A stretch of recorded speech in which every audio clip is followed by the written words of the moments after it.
Back before 2005, most concert photography was done in black and white. The reason for this is that most publications would print in black and white due to the cost of printing in color. Black and white was also inexpensive and easy to process. In this video, we cover how and why black and white is still wildly popular in concert photography. We also cover how to cure and fix some of those color issues like the dreaded red, pink, blue, and all the LED lights. We're going to work on that today.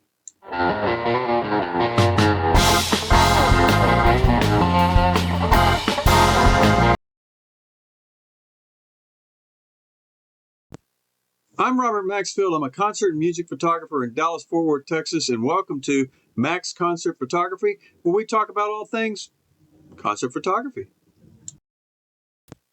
Black and white concert photography is wildly popular today, but for a lot of different reasons than what originally it started as. In the past, it started because that's what publications printed, and it was cost effective for them to print.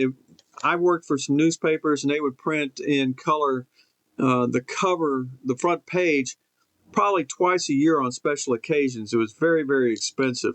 So most of the time, everybody shot black and white, and that was what was published.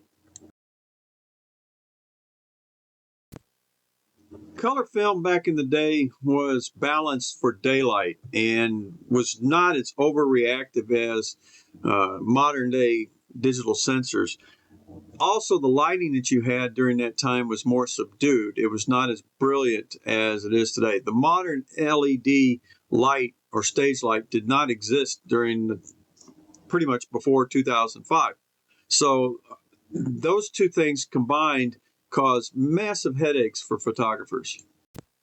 I'm going to show you three photographs right now that one is in its natural state with auto white balance and what it was produced original from a raw file.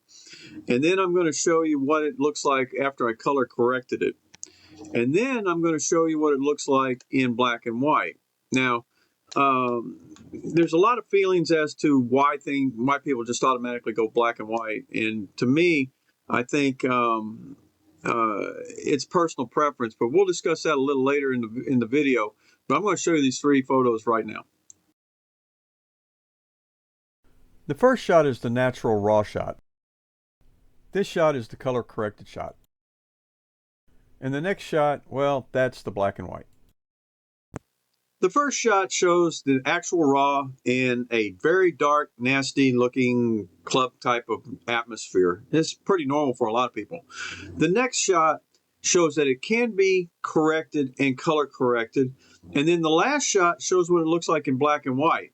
So you have options for this photograph, depending on which one you want to pick. It may make a difference. I would suggest stopping the video and taking a look, moving back and take a look at the pictures in detail. Take your time with them and decide what you like the best. This photograph of Stoney LaRue has a classic case of pink and blues. It is very nasty. This shot shows you the exposure, and when it started out, everything was at 0 except for color temperature, and it was at 5,000 Kelvin. Now take a look. This is the color corrected photograph using the settings we used in the previous slide. And now this is the black and white photo from the same raw file. Most of the time, by adjusting the color temperature and the saturation and vibrance of the photograph, you can eliminate a large part of the problems you're having with the pinks and the blues. This is, I also do a little bit of sharpening to it, but it's real minor and it's real simple to do. Here's another shot, and this one's of Justin Russell. This shot was used in a Dallas magazine, and I'm going to show you the final results.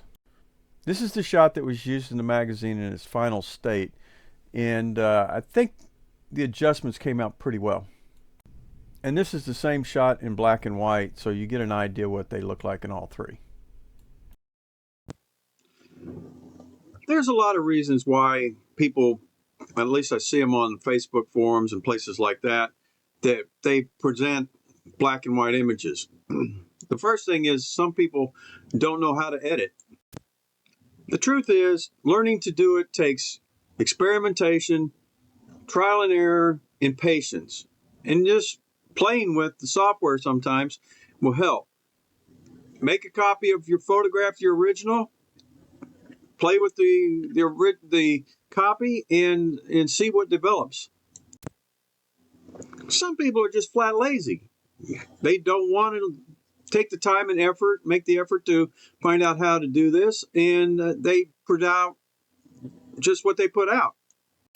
And on the opposite end of that spectrum, you have people that know what they're doing, and they know composition, they understand composition, they know color, they know black and white, and they know tones and things like that. And that is just the total opposite end of the spectrum. And those people. So I'm going to say this: do not use black and white as a crutch. Okay, a bad picture in black and white is a bad picture in black and white. A great picture in black and white is a great picture in black and white, but it also, in a lot of cases, is a great, fantastic picture in color. So there's a lot of things to pin. Many times, converting a photograph to black and white takes just as much effort as it does to do it correctly in color. Tonal ranges and it takes just about as much work to do it properly. If you don't believe, pick up a book by Ansel Adams and look at the tonal ranges in his grays and black and whites. It applies to every kind of photography there is: street photography, wedding photography, portrait photography, concert photography, nature photography. It applies to everything. So to do it properly in black and white will take just as much effort as it would in color. We hope you liked the video, and please like and subscribe. We're getting close to a major milestone, and we really need your help. It'd be great. If you found anything useful, if you have anything you like, please like and subscribe.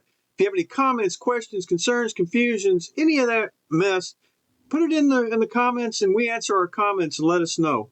So from all of us here at Max Concert Photography, thanks for viewing.